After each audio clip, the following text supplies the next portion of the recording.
energy, right?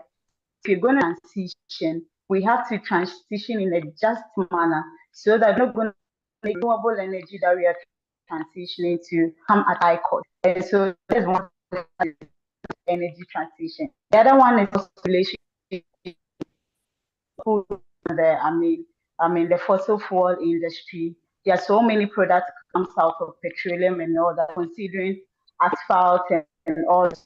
It's not only benefit from the petroleum industry when it comes to fuel for our cars, but there are so many other products that come out of it, and a lot of people are working in those sectors. So if you're going to stop using fuel for, where are all those people that are working in that sector going to go to? So that's another challenge of energy transition when we have the just aspect, right? And the other one too is also when it comes to the fact that energy transition without the just aspect is going to take the focus from people. We are looking at impact of climate change on the people, and so if you're going to transition, it has to be people centered. So without the just aspect of energy transition, these are the challenges that we are going to face. And so what do we mean when we say just transition? First, it is an energy transition that is just. I'll explain what just is. It is also an energy transition that is inclusive. And then thirdly, it is also an energy transition that is what? Equitable. So those are the three major principles of the whole just energy transition agenda. And what do I mean that it is just? Just comes from the word justice. It means we are not going to look at a particular group of people and then also leave the minority behind. It is just when we bring the impact of our energy transition on everyone, leave one behind, whether they are poor, whether they are rich, whether they are in developed countries, developing countries. That is what the just aspect means. Now, the other aspect is what it should be inclusive, which means that whatever decision making that is taken, whatever plan that is being taken in relation to energy transition, must be inclusive. So people with disabilities must be factored in, women must be factored in, children must be factored in. Every category of persons that we can find must be in our energy transition in order for us to have this energy transition. And the last one is equitable. We use the word equitable and equality in the sense that it can be, we can provide equal access and not equal access, but you can look at the equality aspect and still lots of people would be left behind. So we mean equitable in the sense that we recognize the fact that different communities, different people, different societies, have different needs and challenges for this whole energy transition agenda. So let's take them based on their differences and then deal with them as a particular group of people who have, peculiar needs. For instance, some deal with Ghana's energy transition. To say you'll be dealing with, I don't know, maybe Germany or the other developed countries, because we already have so many different between these two countries. So that's the double aspect of it. So the takeout here is that a just energy transition is an energy transition that's first just, it is inclusive, and also it is equitable. And the purpose of all this is that we are looking at people. So it must be people-centered. So I don't know if I've done justice to, breaking down what the whole, what just energy transition is.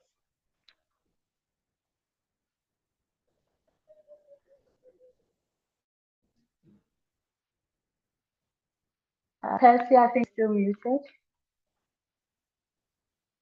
I'm the only one.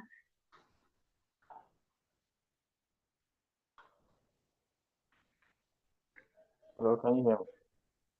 Okay, I can hear you now. Yes, I'm saying you did do justice to it, and Okay, you really thank you. on what energy transition is. Thank you. And so to Mr. Onyekachi Nwafo, I take it you're Nigerian. Can you hear me, Mr. Onyekachi?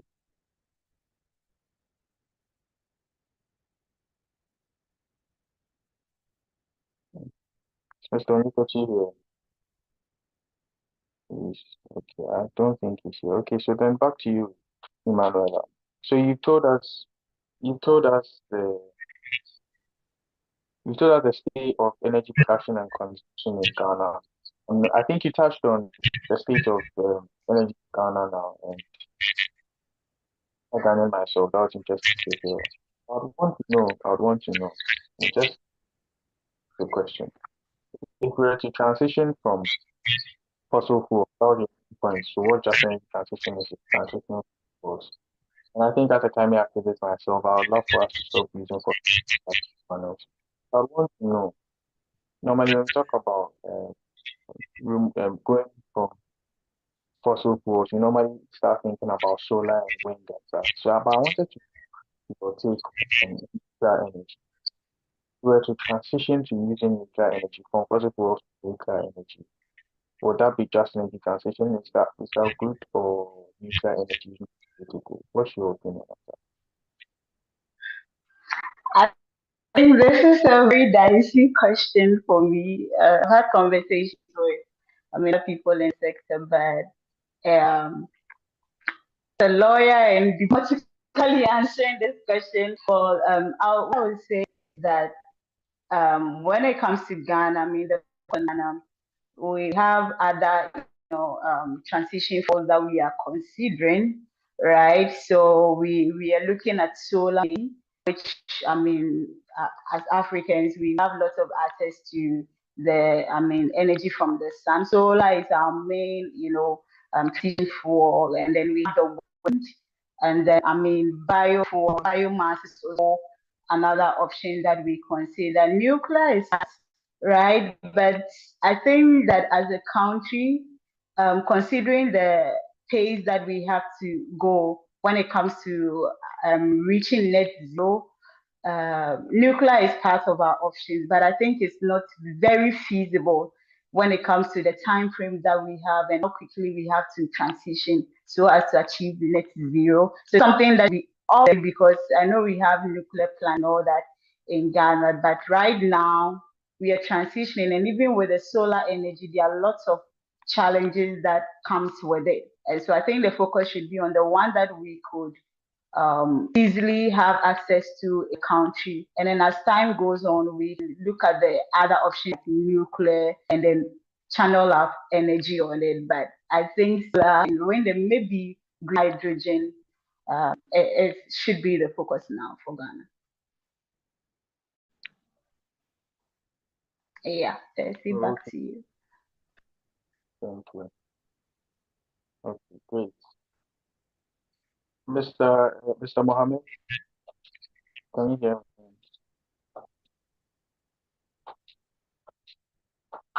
Mr. Idris Mohammed, can you please hear me? Yes. Sorry. Can you hear me? Yes, I can hear you. Can you quickly give us a brief intro of yourself and your organization and what you do? And then we quickly get into your question. Okay, from what I wrote earlier, I'm an electrical engineering student from Kano University of Science and Technology, Wudhu. What we do in our school is we learn about energy, the energy policy, and how we can put those policy into action, how we can use technology to create some machines, technology gadget that can be used to attain the net zero. Hold on, can you turn on your camera? Sorry? Can you please turn on your camera if possible? Okay, do you say if I can put my camera on so we can spotlight you? Okay, you need to see me. I need to switch my computer. Can you give me some few minutes for that? Oh, okay. If it's going to take time, then just go on. Actually, it might take time, but I hope it will be okay for me to switch like this. Okay, then please go on. Please continue talking. Okay. So, just like where I come from is an institute. We take so many courses. I'm an undergraduate student, so I'm doing my internship at an electricity distribution company around me. So I see how energy is being distributed life from the rural to the urban area, I see and I realize how most of the rural areas don't have access to electricity and some other energy miscellaneous. Oh, okay, great. Great. So, what would you describe? How would you describe the state of energy production and consumption in your country? Okay, the energy consumption and production and consumption in Nigeria precisely, or the whole West Africa? Hello, can you hear me? Yes, I can hear you. What was your I think, question? yeah, I was like, do you mean in Nigeria or in West Africa? Your line is bad. Did you say Nigeria or West Africa? I'm asking you, you're asking about the production and consumption of energy in West Africa or in Nigeria. I was asking West Africa or in Nigeria. No, in Nigeria, in your country, in your Okay, my specific country. country, according to the previous cases, the most energy production in Nigeria come from fossil fuels because many of the Nigerians cannot don't have the access to clean and renewable energy. So they use fossil fuels such as oil, natural gas for the energy production. They use biomass for cooking. They use fuel for generators and so many things. So Nigeria is actually like behind because about 20% of Nigerians doesn't have access to clean and renewable energy. Okay, okay. Thank you. So talking about the So, consumption, sorry, mhm. talking about the Yeah, please consumption. go on. Yeah. Mhm.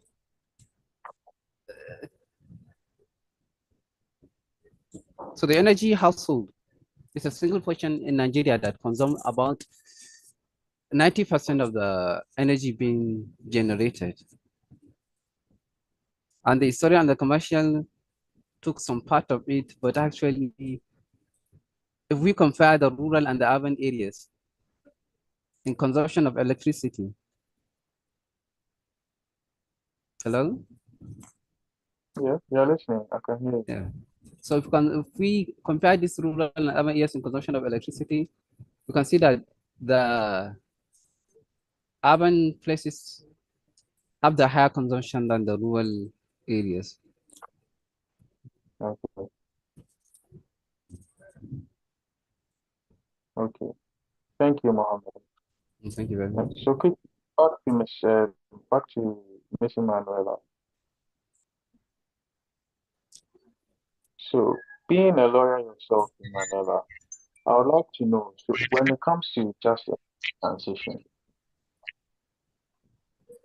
for a whole country to be able to move from this, that takes a lot of political work, quote unquote, and it has a lot to do with government and the governance. So right now in West Africa, if it will be difficult to touch on West, I can just touch on Ghana. What is the politics like when it comes to just energy transition? What's the state of? I know you're not inside the minds of the leaders or the politicians, but what's their? If you could tell us what's their state of mind when it comes to energy transition or energy, is it something they want to go into, or what do you speculate? Is it something they want to go into? Is it something they don't want to have anything to do with? Is it something they think is not important? They have other more important things to look at as politicians, as ministers, or what do you think? What's the state of politics and governance in relation to just energy transition in Ghana? If you could address in West Africa too, Okay, that would thank be you great. very much for that question, Percy.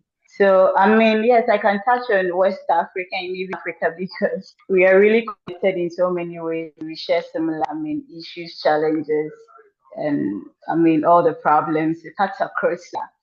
So, the state of, I mean, peace in their mind towards energy transition. I think when it comes to the climate change space, there are like two major aspects. So looking at mitigation, that is limiting emissions or CO2 emissions, and we have climate adaptation, that is already, I mean, finding resilience, solutions to the impact of climate change currently the world faces. So more often than not, when it comes to mitigation, mitigation is not something that developing countries, most of the West African countries are developing countries. Most of them don't like mitigation because it comes with, I mean, a lot of money and all that. But when it comes to adaptation, because we emit less, right? When it comes to the African continent, considering the share of CO2 emissions across the globe, across continent, Africa produces less. I think about 3% of CO2 emissions come from Africa. The rest of them are distributed between America and then Asia and in Europe and the other continents. So you see that we are emitting less, but we are really facing the impact of the climate change related disaster. And so when it comes to mitigation, most of the political leaders have their attention much more to adaptation than to mitigation. But however, I think that currently most of the the West African countries, we are trying to move or see the relevance of mitigation because we really need to reduce our emissions so that we can achieve net zero. Because the more we emit, the more the rainfall patterns change, the more the the climate will occur in the near future. So that is very important. I would right now, in personal opinion, I think the attention is gradually developing. Right, it's not like they are not much attention to mitigation and energy transition and all that. But we have other problems. So looking, I think now we are trying to benefit from the carbon market, whereby developed countries would invest in projects in developing countries in negotiating. We call them the NAS 2 countries. That's too technical, but the carbon credit goes on so that developed countries are able to fund projects in the developed countries, in West African countries, so that they can reduce the emissions. So those are some of the things that we are trying to do. But our own as a continent, looking at the economic divide, looking at the other issues that we are facing, we will not be able to fully mitigate or fully, transition fossil fuel to renewable energy. But it's something that the conversation is happening. And in Ghana currently, we recently developed we recently developed our energy transition and then investment plan, which shows the path which has taken towards, energy transition, dividing it across the amount of money that is needed, the states that will be impacted and reform and all that. So yes, the conversations are going on, and I believe with time, get it as a region. Yeah. Thank you, Ted.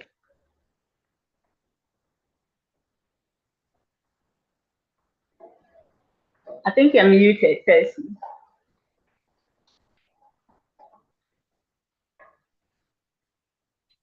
Thank you. Can you hear me now? Yeah, I can hear you now. Okay.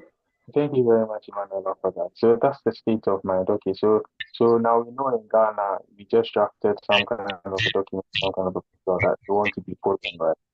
Okay, so I'd love to hear from Mr. Mohammed. So trailing off what Emanuela just spoke about. So in Nigeria, I know Nigeria uses a lot of energy. They consume a lot. They are the most populated country in Africa. So trailing in from that, what's the politics behind just energy transition in Nigeria? What's the state of mind of the leaders and the government in relation to just energy transition? Could you briefly talk to us about that? In Nigeria too, is there something the conversation going on or just been pushed another? Sorry. Can you say the question again? The question is trailing off from what Emanuela spoke about. In Nigeria, I know Nigeria is the most populated country in Africa, and they consume a lot of it. Yes. So I want to know, in Nigeria, is there also a conversation around that? Is this something the government is doing? Is this something the government is working towards? So when it comes to just energy transition, or it's just being swept under the rug and no one's really paying attention to in Nigeria? What's the state like? What's the state of politics when it comes to just energy transition? Yes, Nigeria has been involved in so many renewable projects, just like it had the energy transition plan and NTP, who had been working very much together with the local electrification agencies to ensure that energy had been accessed each and every corner of the world. And that is the RIA, which is called the Rural Electrification Agency, which is also given a huge contribution in ensuring that Nigeria had attained the net zero. And so far, Nigeria had been involved in so many incentives. You know, incentive will make people, those who aren't involved in the program, to get involved. So Nigeria has been involved in so many incentives to ensure that energy is being accessed and ensure everybody have the equal right to the country's energy. So far, Nigeria has been into the photovoltaic energy transition. So for now, Nigeria is mainly into photovoltaic, and it has been reported that Nigeria has reduced the cost of the full solar PV panels, and it has also planned to install for people at a very, very lower rate. So Nigeria is doing the best the best it could to ensure that energy is being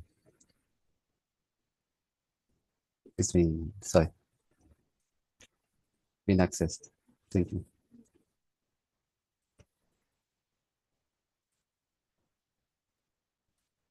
Okay, thank you very much, Mohammed. So if I could go back to Emmanuela, as a science person myself, I would want to know. I know science is something we really downplay in Africa, and we really don't put a lot of support or funding when it comes to science projects or even funding of scientists. Coming up with research in Ghana can be so difficult. I mean, no one even pays attention to it. So I want to, when it comes to just energy transition, apart from what the government is doing, what you talked about, do you know of any group of scientists or any scientists or any scientific community that is being funded or that is being looked at by the government or by businessmen or by anyone who can support them to actually come up with Africa-specific solutions when it comes to just energy transition? Because we need Africa-specific solutions. What works in Germany might not specifically work in Ghana, might not specifically work in Nigeria or Togo or Benin. So do you know of anything that, or like, are we funding people to come up with Africa-specific or West Africa-specific solutions? Okay. Thank you for the question, Percy. So I think first need to understand that just energy transition, right? There's so many aspects of it, especially like one of the aspects is, community engagement. Before you introduce your renewable energy, if you want to introduce solar energy to a community that is, used to the normal hydropower, which has never seen solar panels before and all that, there's a need to have a community engagement with people, with the community leaders, and the people that are going to introduce renewable energy to understand why they need to or transition or understand how to handle that particular product. So they get to understand how to use it to avoid any issues, disasters and all. So I think that aspect of it. The other aspect is, local content and job skills.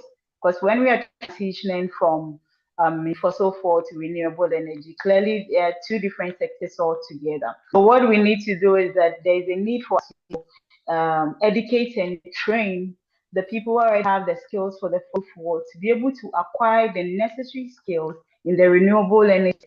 When there is a need to carry out projects, let's say green hydrogen, we already have the skills, and those people have been trained for so that they don't also become, unemployed. So there are several aspects of the just energy transition framework. This is another aspect of including in the decision making process. So if government of Ghana decides to give out a contract to maybe a German organization to come and establish green hydrogen plant in Ghana, the people's opinions must be sought and they must be included in the decision making process so that when green hydrogen plant is finally in and they have to transition, they would all be what involved in it. So all that I'm trying to say is that just energy transition has different aspects. And I know for a fact that even with organizations and all that, I don't specific funding because I don't know what organizations are. But what I know is that there are organizations, right, that are, carrying out projects that, looking out for the just aspect of energy transition. I know African Center for Energy Policy has something in relation to that. And then even Strategic Network for Development, SYND, some of their projects are in relation to just energy transition. Even my own organization, Ghana Edge International, when we promote as a clean cooking force and energy, and before we penetrate community, make sure that there is enough community engagement. We make sure that there is enough education and training on the biofuel, product that we're introducing, and even the, production plants introducing into the community. So there are different aspects of the just transition framework, and I believe that every organization that seeks to, something in relation to the renewable energy must have that at the back of their mind. So you don't need funding, but all the organizations that are doing to energy transition must have that at the back of their mind. I think that yes, you mentioned lots of go science, but I think in energy because I keep using green hydrogen because I know like that most African countries, and then probably wind energy, but green hydrogen is niche and mass for that. But let's say that we don't have that in I think South African. So let's say hydrogen is in Nigeria, right? There is a need for research and development to see the community, the society is ready for it, the climate and everything. Ready for hydrogen, what is survive, what is sustainability of that green hydrogen plant in that particular area in Nigeria. Maybe it might not work well in Nigeria, but it might work well in, let's say, Sierra Leone, another country. Let's see how countries can collaborate in that aspect. But first, R&D is what will show you what will work, what wouldn't work. So I think lots of funding must be pumped into R&D when it comes to energy transition. And that would help us know, how would, go with the whole just energy transition framework relation to that. Thank you, Percy.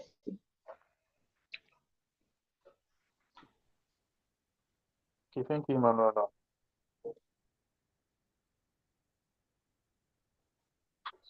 To Mohammed. Mohammed, can you hear me? Yes, I can hear you, sir. Okay. So I want to know, I'm sure everyone in the audience here is concerned about just energy transition. So what if I'm a young Nigerian person and I have an innovative idea. I have an Sorry, organization. I can barely hear you, sir. Can you hear me? Yes, Is it better now? yes, I can hear you. Okay. So if I'm a young Nigerian person and I have an idea, I have an innovative idea on on a renewable energy resource. Let's say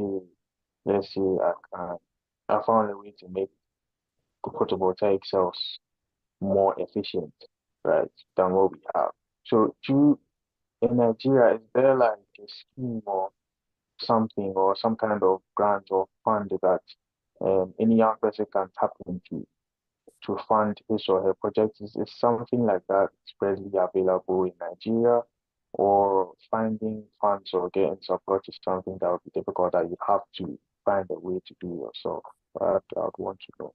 because there are a lot of great minds out there in Nigeria, especially in Nigeria with such a population. There are a lot of young people with very innovative ideas. I'm sure their problem is support and funding. So I want to know, maybe there's a funding scheme, but they don't know about. So I want you to share on that. If there's something like that that you know of, would want to know. Thank you. Okay, thank you very much. Thank you very much for the question. Yes, actually, in Nigeria, from the local authorities, I can actually see that there is very much, but there is, because this NIMET, the climate organization, Nigerian climate organization, take part in some project. When you have an idea, just like you say, any idea related to climate and energy, so you can propose your project, and NIMET will go and take a look into it, and if necessary, it will provide the funding. And for a student like this, we actually sometimes seek funding from our institutions, but most of the times we seek funding from international organizations, and because I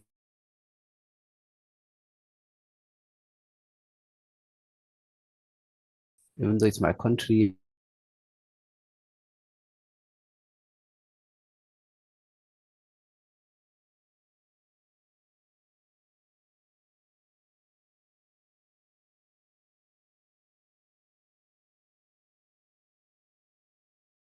that you need to take and get in it. So for the local authorities in Nigeria, the rate actually that high of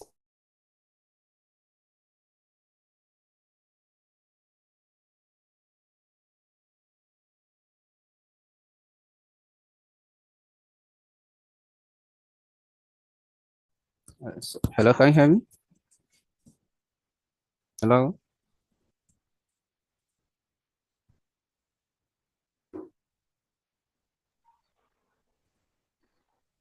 I Hello? can hear you. I don't know about this. Okay. So as I was saying, in Nigeria, actually the chance of you getting the grant is actually very low.